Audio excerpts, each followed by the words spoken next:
بچے بھی یہی بولتے ہیں، رشتہ دار بھی یہی بولتے ہیں، ارے جلدی سے اس کو شہر خاموشہ کی طرف لے جاؤ ورنہ بھی بدبو پھیل جائے گی، میت کو زیادہ دیر تک گھر میں نہ رکھو۔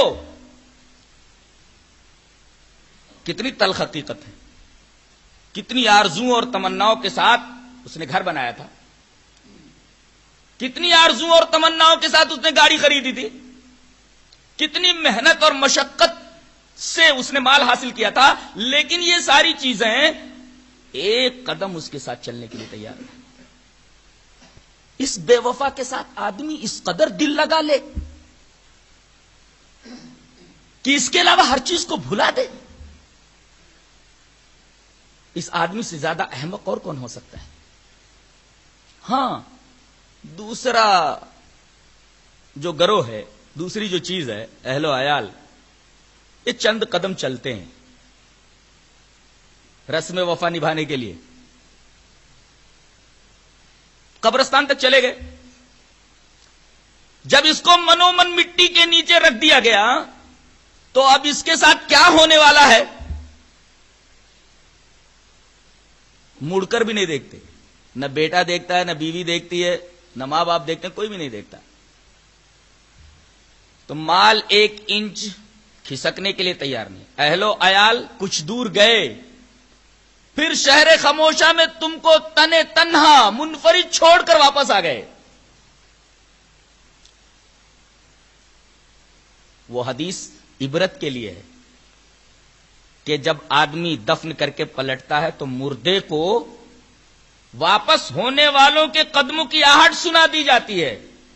بریلویہ نے اس کو ایک دوسری چیز کے اوپر لے جا کر کے فٹ کر دیا۔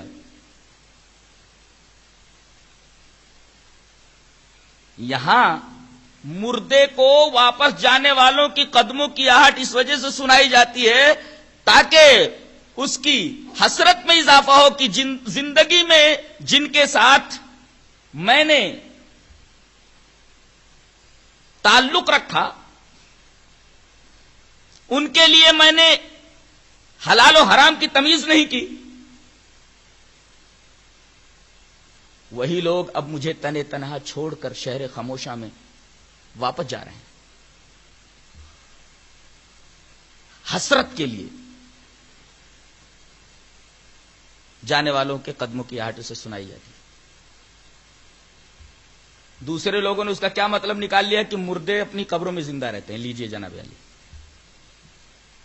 کہاں کی بات کہاں فٹ کر دی گئی۔ تو مال 1 انچ کھسکنے کے لیے تیار نہیں ہوا، اہل و عیال تھوڑی دور گئے اور واپس آ گئے۔ اب تنے تنہا قبر میں موجود ہے، حیران و پریشان ہے، چاروں طرف تاریکی ہے، وہاں ایک چیز آ کر کے اس کے سامنے کھڑی ہوتی ہے، عمل۔ گھبرانا نہیں، میں اس تاریکی میں تیرے لیے روشنی ہوں، میں اس تنہائی میں تیرا مونس ہوں، میں اس تنہائی میں اکیلے پن کے اندر تیرا غمخوار ہوں، تیرا ہمدرد ہوں، گھبرانا نہیں، میں تیرے ساتھ ہوں۔ اللہ اکبر۔ جو ہمیشہ ساتھ رہنے والا اس کے اوپر آدمی کی محنت نہیں ہے۔ اللہ کے رسول نے فرمایا آدمی جب مر جاتا ہے تو اس کے ساتھ 3 چیزیں چلتی ہے، 2 واپس آ جاتی ہے، ایک اس کے ساتھ جاتی ہے۔ ساتھ جانے والی چیز اس کا عمل ہے، وَيَبْقَى عَمَلُهُ، اس کا عمل اس کے ساتھ جاتا ہے۔ یہاں ایک بات قابل غور ہے، کون سی چیزیں لوٹ آتی ہیں؟ اہل و عیال لوٹ آتے ہیں، مال لوٹ آتا ہے، یعنی مالی فائدہ اس کو اب نہیں پہنچایا جا سکتا۔ مال لوٹ آیا، مالی فائدہ اس کو نہیں پہنچایا جا سکتا۔ کیا پہنچتا ہے اس کو؟ عملہ، اس کا عمل اس کے ساتھ جاتا ہے۔ یہ عملہ، اس کا عمل اس کے ساتھ جاتا ہے، یہ حدیث بتا رہی ہے کہ کسی اور کا عمل اس تک نہیں پہنچتا، اس کا عمل اس کے ساتھ باقی رہتا ہے۔ جو عمل اس نے خود کیے ہیں اس کا عمل، عملہ، کسی سے بھی ترجمہ کرا لو، اس کا عمل اس کے ساتھ باقی رہتا ہے۔ کسی اور کا عمل اگر اس کے ساتھ جاتا، کسی اور کا عمل اس کے ساتھ باقی رہتا تو حدیث میں اس کی وضاحت کر دی جاتی۔ عملہ کا لفظ بتا رہا ہے کہ اس کے ساتھ باقی رہنے والا صرف اس کا عمل ہے، کوئی عمل کر کے اس تک نہیں پہنچا سکتا۔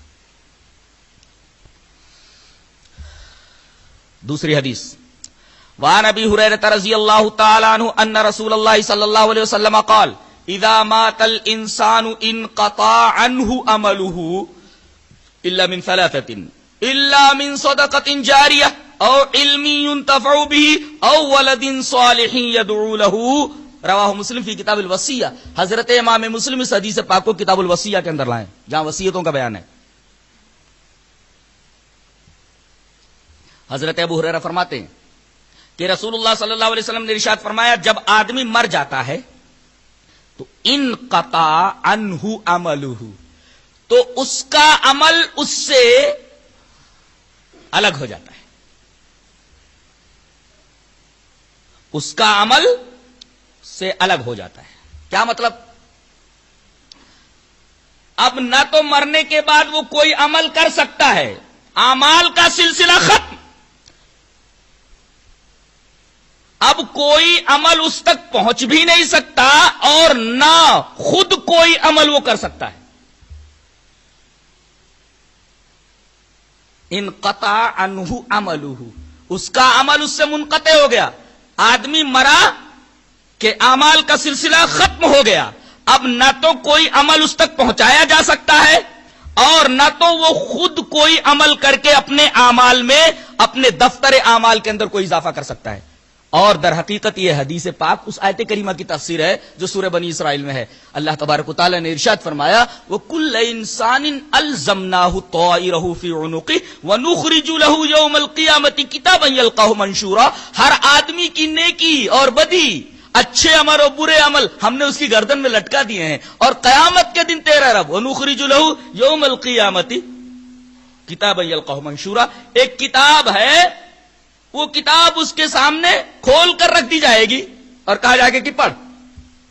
دنیا میں بندے نے جو اچھے برے اعمال کیے ہیں وہ اس دفتر میں لکھ دیے گئے ہیں، اب وہ دفتر بند ہو گیا اور وہ دفتر اس کی گردن میں لٹکا دیا گیا، اب قیامت کے دن ہی یہ دفتر کھلے گا، تو پھر نئے سرے سے کوئی چیز اس کے اندر کیسے لکھی جائے گی؟ لکھنے والے تو اٹھا لیے گئے ہیں مرنے کے بعد۔ اب کوئی آدمی آ کر یہ عقیدہ رکھتا ہے کہ مرنے کے بعد بھی اس کے اعمال میں اضافہ ہوتا ہے، در حقیقت وہ اس آیت کریمہ کا منکر ہے، اس لیے کہ مرنے کے بعد اس کا دفتر اعمال لپیٹ دیا گیا اور اس کی گردن میں ڈال دیا گیا، اب قیامت کے دن ہی اس کے سامنے کھولا جائے گا۔ قرآن حکیم بولتا ہے وَنُخْرِجُ لَهُ يَوْمَ الْقِيَامَةِ كِتَابًا يَلْقَاهُ مَنشُورًا، اس دفتر کو اس کے سامنے کھولا جائے گا، پھر بولا جائے گا اقرأ کتابک، اپنی کتاب پڑھ لے۔ ایک حدیث میں نے بیان کی تھی نا، حدیث بطاقہ، ایک آدمی ایسا ہوگا کہ 99 دفتر گناہوں کے اس کے سامنے پھیلا دیے جائیں گے، اور ہر ایک دفتر کی لمبائی اتنی ہوگی جہاں تک اس کی نظر جائے گی۔ اللہ پوچھے گا تنکر من ھذا شیئا، کیا جو کچھ لکھا ہوا ہے ان میں سے کسی ایک چیز کا بھی تو انکار کرے گا؟ کہے گا نہ میرے رب، نہیں ہے میرے رب۔ پھر اللہ پوچھے گا اظلمک کتبۃ الحافظون، یہ جو لکھنے والے تھے تیرے کندھے کے اوپر جو نیکی اور بدی لکھ رہے تھے، کیا انہوں نے لکھنے میں کوئی غلطی کی ہے؟ ظلم کیا گیا ہے تیرے ساتھ؟ میرے کتبہ نے، لکھنے والوں نے کیا تیرے ساتھ ظلم کیا ہے؟ غالب تو بول دے گا، کیا بولا ہے غالب؟ پکڑے جاتے ہیں فرشتوں کے لکھے پر ناحق۔ کیا بولتا ہے؟ پکڑے جاتے ہیں فرشتوں کے لکھے پر ناحق۔